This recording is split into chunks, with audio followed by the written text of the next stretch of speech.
En cada área de nuestras vidas nos vamos desarrollando. Por ejemplo, desde muy pequeños comenzamos en el jardín, ¿no? Y empezamos nuestros estudios en un nivel inicial en el jardín, en los primeros años de nuestra vida. Y después del jardín, ¿qué sigue? La primaria. Hasta ahí vamos bien. Yo ahí ya me empecé a portar mal, ¿no? Ya le empecé a dar dolores de cabeza a mi mamá. Pero claro, después del jardín, en la formación, viene el colegio primario. Y después del primario, el secundario. Ahí me portaba peor. Pero después, ahí hay algunos padres que dicen, ay, yo tengo uno igual, ¿no? Y después del secundario, la universidad. Y después de la universidad hay cursos, hay maestrías, hay diplomaturas. No hay límites para seguir formándonos, ¿no es cierto? Y así como sucede en la vida intelectual, en el desarrollo, en la formación, sucede de una forma muy similar en la vida espiritual. Alguien en su formación podría decir, bueno, terminé el secundario, ya tengo un trabajo, no necesito seguir estudiando en la universidad. O alguien puede decir, terminé mi carrera universitaria, con esa carrera ya estoy bien, no voy a hacer un posgrado, una maestría, con eso ya estoy bien. Pero hay otros, ¿quién conoce a uno de esos que nunca en su vida dejan de estudiar? Varios, ¿no? O alguno de ustedes que sean de los que no dejan de estudiar y te seguís formando. A ver. Bueno, felicitaciones, los felicito. Porque eso es muy bueno, el poder formarnos constantemente, el estar desarrollándonos, el estar ahondando en nuestras capacidades, el expandirnos. Y hay quienes deciden seguir formándose y seguir capacitándose y seguir creciendo. Y hay quienes deciden, bueno, con esto ya estoy bien, ahí ya me pude acomodar. Y en la vida espiritual sucede lo mismo. Hay quienes comienzan un desarrollo en su vida espiritual. Hay quienes comienzan y por ahí viniste a la iglesia, viniste a una reunión, viniste a 2 reuniones. Y en la tercera, a las 2 primeras, no levantaste la mano, dijiste, no, yo no, por las dudas, ¿no? A la tercera, levantaste la mano y pasaste adelante. Y ahí te tomaron los datos y alguien se contactó con vos y te dijo, bueno, venite a un grupo pequeño, una célula, y sumate a la célula. La semana pasada hablamos de la importancia de estar en grupos pequeños, en células, en congregarnos. Y ahí te sumaste a la célula y el líder de la célula te dice, bueno, ahora vamos a ir al encuentro. Bueno, esto no se termina nunca. Entonces ahí fuiste al encuentro y viniste del encuentro y dijiste, listo, me recibí. Me gradué, ya terminé. ¿Y qué viene después del encuentro? Muy bien, la escuela de vida. Entonces ahí arrancaste la escuela de vida, módulo 1, módulo 2. Antes eran 4, así que no se quejen, ahora es hasta el 3. Módulo 3, terminaste la escuela de vida y tu líder te manda por WhatsApp inscripciones al seminario. Pero este líder no se cansa nunca. ¿Y por qué? ¿Por qué es que siempre sigue habiendo una nueva propuesta? Porque en nuestra vida espiritual también necesitamos seguir desarrollándonos. Y hay quienes en el medio del camino dicen, no, ya está, no me hinche más. Lo bloquean al líder una semana, a ver si después lo desbloquean, dicen, no, se va a dar cuenta que lo tengo bloqueado porque no le llegan los mensajes. Entonces lo desbloquean, pero le dicen, mira, ya está, ya terminé la escuela de vida, me saqué un 6 en todas las materias, no me pidas más. Y no está mal. Pero quienes queremos seguir desarrollándonos en nuestra vida espiritual, quienes queremos seguir profundizando en nuestra vida espiritual, debemos tomar decisiones que correspondan a eso. Una virtud de alguien que prospera en su vida, que se desarrolla en su vida, es la disciplina. Y yo busqué la definición de disciplina y dice, conjunto de reglas o normas cuyo cumplimiento de manera constante conducen a cierto resultado. A veces hablamos de disciplina y pensamos que va a ser un reto, ¿no? O un régimen y que me van a tener ahí cortito. Y en realidad la disciplina es algo personal. Y para desarrollarnos en nuestras vidas necesitamos disciplina. Necesitamos ese conjunto de reglas o normas que las cumpla constantemente y ese cumplimiento constante me lleven a adquirir ciertos resultados. Entonces, si yo quiero recibirme de una carrera, voy a tener que disciplinarme en el estudiar, en el dormir y descansar, en el asistir a las clases, en el por ahí a veces privarme de pasar tiempo de esparcimiento en ciertas cosas. Voy a tener que disciplinarme para poder conseguir ese título universitario. Si yo quiero más de Dios, voy a tener que tomar ciertas disciplinas, decidir por ciertas disciplinas que me ayuden a cada vez profundizar más en mi relación con Dios. Y la semana pasada, como te decía, hablamos de una de esas disciplinas. ¿Cuál fue? Dale, sin miedo, que está bien. Congregarnos, ¿no? Hablamos de la importancia, el poder de congregarnos en el auditorio, congregarnos en grupos pequeños, congregarnos en las células, la importancia de esto, de tener la comunión. Y esa es una de las disciplinas. Y hoy quiero hablarte de otra de las disciplinas, una segunda disciplina, que es el por qué debemos leer la Biblia.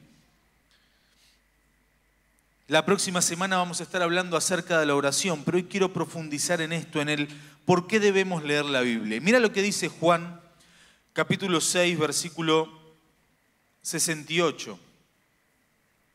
Dice, le respondió Simón Pedro, Señor, ¿qué le preguntó Pedro? ¿A quién iremos si solo tú tienes palabras de vida eterna?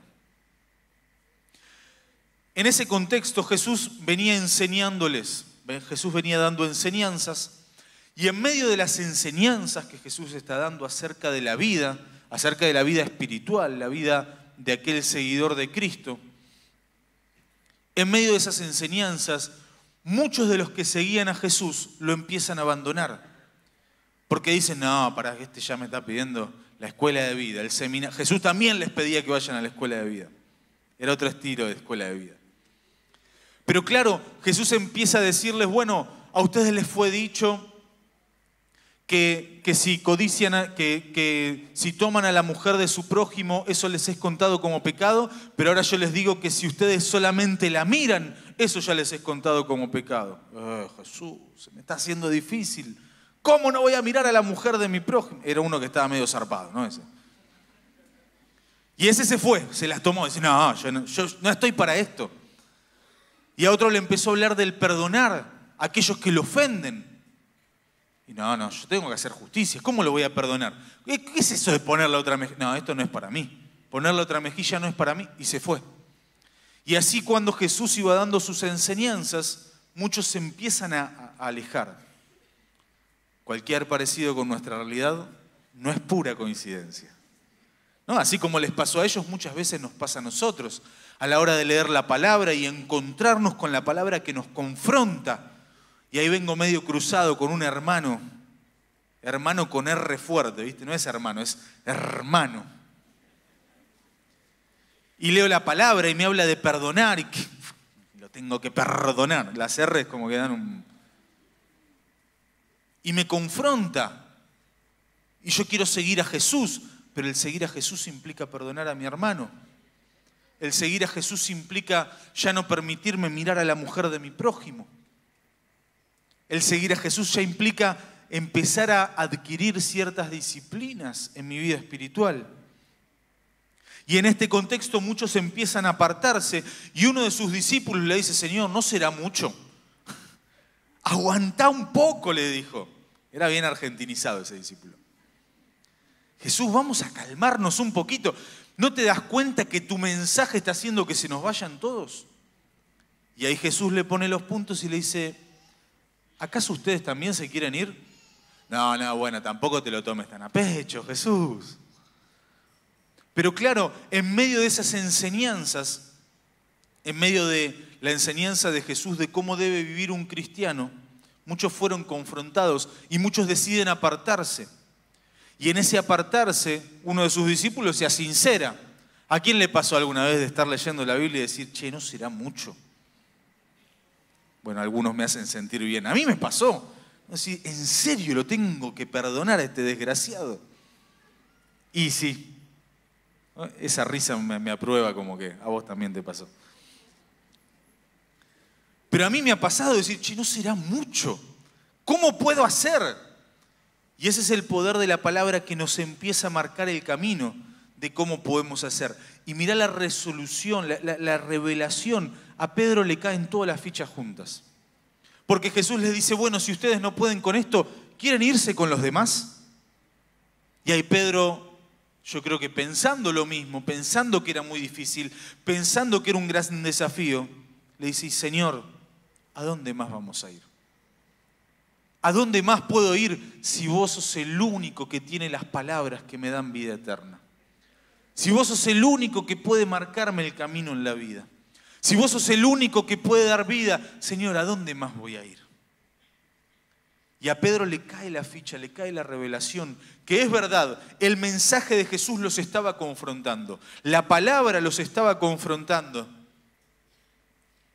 pero en la misma palabra estaba el camino para poder responder a ese gran desafío. No tenemos a otro lugar a donde ir, no tenemos otro camino que tomar más que seguirlo a Jesús.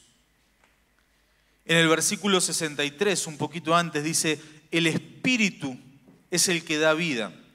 La carne para nada aprovecha. Las palabras que yo os he enviado son espíritu y ¿qué más? Y son vida. El Espíritu es el que da la vida.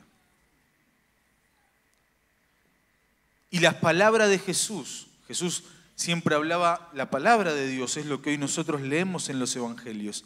Y esas palabras son las que nos dan vida.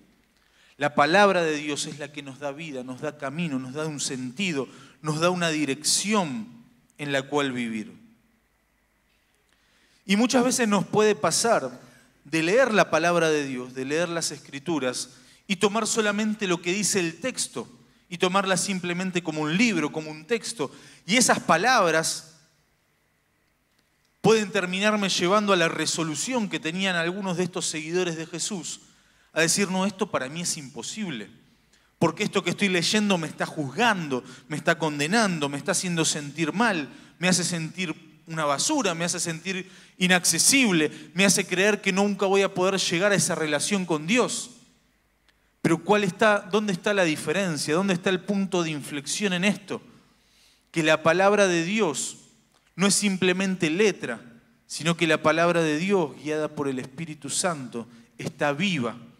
Y no solamente nos dice qué es lo que tenemos que hacer, no solamente nos marca un camino a seguir, sino que nos empodera para poder tomar las decisiones, para poder tomar los desafíos que nos lleven a ese camino, que en su misma palabra nos promete que nos va a llevar de poder en poder y de gloria en gloria, y que vamos a tener aflicciones en este mundo. Dice Jesús, pero confíen porque yo he vencido al mundo. El mismo Jesús que nos dice por qué camino ir, es el que nos promete que no nos va a dejar, que no nos va a desamparar, que nos va a acompañar, que nos va a levantar. Es el mismo Jesús que lo saca a Pedro cuando estaba hundiéndose en el agua y le sigue dando un propósito y le sigue dando un camino. Ese Jesús que nos marca un camino a seguir es el Jesús que nos da la fuerza, nos da el poder, nos da la fe para pelear todas las batallas que vengan por delante.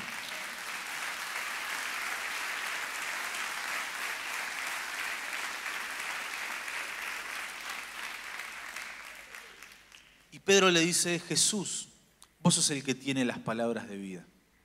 Por eso quiero hablarte de esto, de la importancia de relacionarnos con la palabra de Dios, la importancia de leer la Biblia.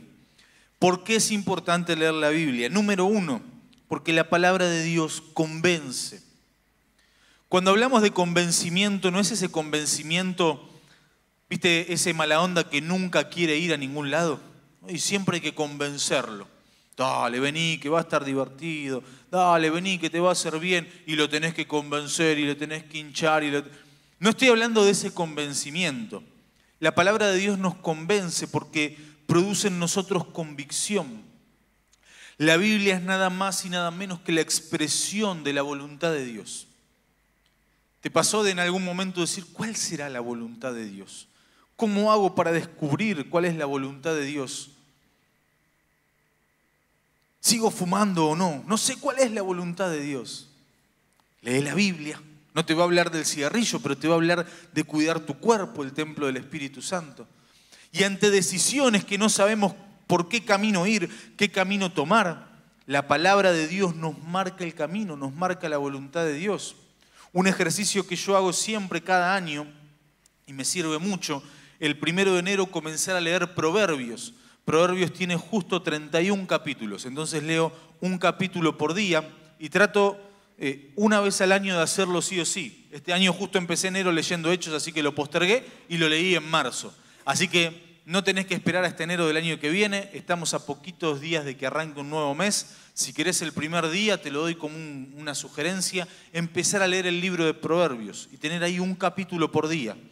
Y Proverbios es un libro lleno de sabiduría, que si vos lo aplicás a la vida de hoy, te va a servir para cuestiones en tu familia, cuestiones en tu trabajo, en las relaciones interpersonales. Es impresionante la sabiduría que encontramos en el libro de Proverbios. Te lo dejo ahí como un tip. Porque la palabra de Dios expresa la voluntad de Dios y es como una brújula. Hoy en día ya no usamos mucho las brújulas, ¿no? Yo nunca tuve que usar una brújula, pero ¿qué usamos hoy en vez de las brújulas? El GPS. Auspicia este momento Google Maps. De paso metemos un chivo y capaz. Pero usamos el GPS. Yo soy una persona muy desorientada. Estoy a 3 cuadras de mi casa y ya no sé bien dónde estoy. ¿No? A ese nivel de desorientación. No se rían de mí. No se rían. Algunos me miran como diciendo, yo sabía que estabas ahí. ¿Hay algún desorientado que me pueda acompañar en esta noche? Gracias, Dios los bendiga. No voy a orar por ustedes porque no tendría autoridad. Pero me pasa, ¿no?, que me desoriento. Una vez me acuerdo que fui a un lugar, tenía que ir a cerrar un trabajo, entonces llego al lugar y claro, cuando llego empiezo a dar vueltas con la camioneta y doy vueltas y no podía estacionar hasta que encontré un estacionamiento. Camino 4 cuadras hasta el lugar. Cuando llego al lugar, llego a la puerta, voy a tocar el timbre y en ese momento digo, no sé dónde dejé la camioneta. Y ya está, no sabía volver. Lo único que sabía es que estaba a 4 cuadras y estaba lloviendo. Entonces, bueno, entré, hice lo que tenía que hacer en esa oficina y cuando salgo digo, bueno, salimos a la aventura. Entonces estuve casi 1 hora y media caminando 4 cuadras a la redonda con el botón de la alarma. Hasta que en un momento dice, me dije, ay Señor, gracias. Pero me reía, decir, no puedo ser tan despistado. No puede ser. Gracias a Dios me lo tomé como chiste y no me enojé porque si no iba a estar 1 hora y media enojado. Pero me estaba matando de risa. Igual me gusta la lluvia, así que la pasé bien. Entonces yo soy muy despistado y necesito usar el GPS para que me dé dirección. Pero en nuestras vidas espirituales y en la vida, en el diario vivir, necesitamos aferrarnos a la palabra de Dios para que nos dé dirección. Ese día yo por haberme despistado perdí 1 hora y media del día. Gracias a Dios que encontré la camioneta, si no todavía seguía ahí dando vueltas. Pero muchas veces en la vida, por estar despistados y no aferrarnos a la palabra de Dios, no perdemos 1 hora y media. Perdemos meses, años, personas. Porque me despisté por un momento, arruiné mi familia. Porque me despisté por un momento, acepté ese negocio turbio. Porque me despisté por un momento, volví a juntarme con esas personas que sabía que me iban a hacer mal. Por eso el aferrarnos a la palabra de Dios lo que produce es esa convicción de saber si estoy yendo por el camino que me conviene o el que no me conviene.